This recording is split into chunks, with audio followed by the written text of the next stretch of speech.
There is a moment that happens in almost every long-distance relationship. A moment so quiet, so subtle, that most people miss it completely. It is the moment when the person you love starts to feel less like a person and more like a memory. And what is terrifying about that moment is not that it happens. It is that by the time you notice it, something between you has already begun to die. Most people believe that love is built on presence, on touch, on eye contact, on the way someone smells when they walk past you in the morning. And there is real science behind that belief. Human beings are wired for proximity. Our nervous systems literally calm down when someone we love is physically near us. So what happens when that nearness is taken away? What happens when the only thing holding two people together is a phone screen and a time zone? Today, we are going to go somewhere most relationship content refuses to go. We are going to look at the cold, uncomfortable truth about long-distance love and whether it can actually outlast the raw, electric, magnetic pull of in-person attraction. Today's topic is incredibly special and uncovers something most people realize too late. Make sure you watch this video until the very end because the final piece of this puzzle will completely change how you look at relationships forever. Let us start with something that nobody talks about: the illusion of idealization. When two people are physically together, reality does the work for them. You see each other on bad days. You witness the annoying habits, the mood swings, the way they chew their food or leave dishes in the sink. And somehow, through all of that imperfect reality, you either grow closer or you grow apart. But you are always working with the truth.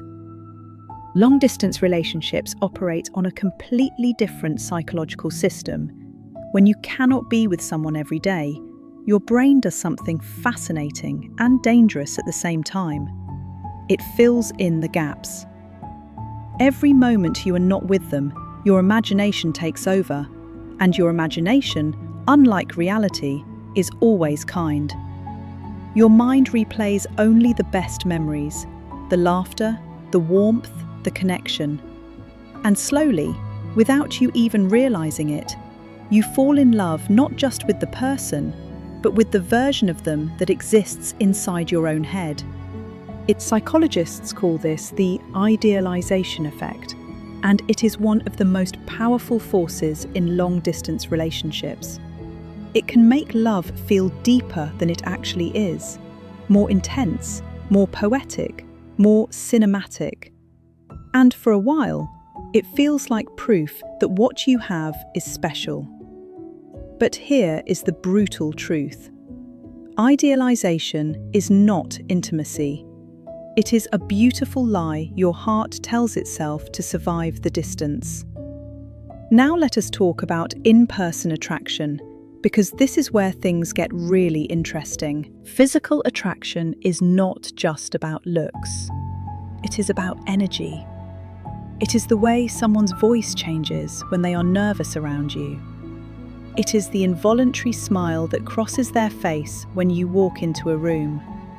It is the warmth of their hand in yours, the weight of their presence beside you on a couch. These are not small things. These are the biological signals your nervous system uses to determine safety, connection, and desire. Research in social psychology consistently shows that physical proximity amplifies emotional bonding.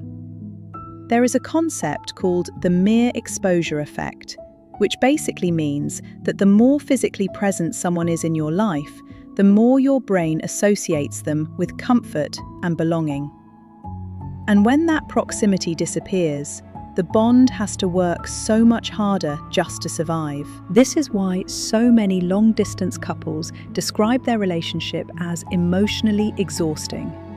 Not because the love is gone, but because love without proximity is like a fire burning without oxygen. It can stay alive, but it has to fight for every single breath. So here is the real question. Can emotional depth replace physical closeness? And the answer is more complicated than a simple yes or no. There are couples who have survived years of distance and come out stronger on the other side. And when you study what those couples have in common, a pattern emerges that is almost impossible to ignore. The ones who make it are not the ones who love each other the most. They are the ones who communicate with a level of intentionality that most in-person couples never even develop. Think about that for a second. When two people live in the same city, they rely on shared experiences to maintain their bond. They go to dinner, they watch movies together, they run errands, they exist in the same physical world. But long-distance couples cannot lean on shared experiences the same way. So the ones who survive are forced to build something rare, real emotional vocabulary. They learn how to say exactly what they feel, exactly when they feel it, because the alternative is silence. And silence across a distance can be devastating. In a strange way, long-distance relationships can create deeper emotional intelligence between two people than proximity ever could. But only if both people are truly committed to the work. And here is where the story gets painful for a lot of people, because most long-distance relationships do not end because of a lack of love. They end because of a lack of alignment. One person is willing to do the work and the other is not. One person is counting down the days until they close the gap, and the other has quietly started building a life that no longer includes the other person in its center. Imagine spending 2 years loving someone across 1,000 miles. 2 years of late-night calls, of saved messages, of airports and goodbyes that break your heart every single time. 2 years of planning a future together. And then one day you feel it, that quiet shift. The calls getting shorter, the texts arriving slower, the energy changing in a way you cannot quite name, but you feel in your chest like a stone. And you tell yourself it is just a rough week. Just stress, just distance, just life. But somewhere deep inside, you already know. The connection that felt unbreakable has started to unravel. Not with a dramatic fight or a sudden betrayal, but with the slow, suffocating silence of two people slowly becoming strangers again. This is the emotional downfall that nobody prepares you for. Not the heartbreak of a breakup, but the grief of watching love fade while you are still trying to hold on to it. And this is the final piece of the puzzle that this entire video has been building toward. Long-distance love can absolutely outlast in-person attraction, but only when both people understand one critical truth. Love is not a feeling you passively receive.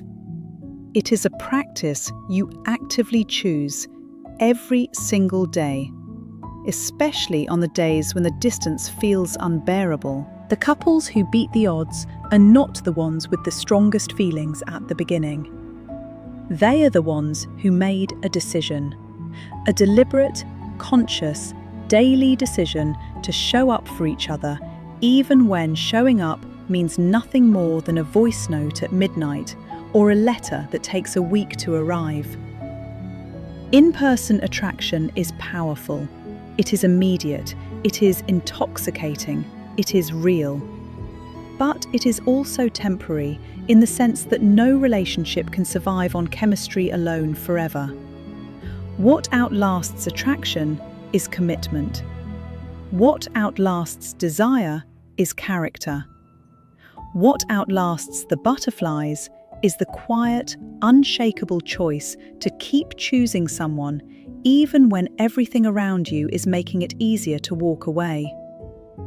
If you are in a long-distance relationship right now, the question is not whether the distance will break you. The question is whether you are building something worth surviving the distance for. Because love that makes it through the miles, the time zones, and the silence, that kind of love does not just survive. It becomes something most people never get to experience at all. If something in this video hit you somewhere deep, drop a comment below and tell me what you are going through. Your story matters more than you know, and if you want more content that goes this deep into the psychology of love and connection, subscribe because we are just getting started.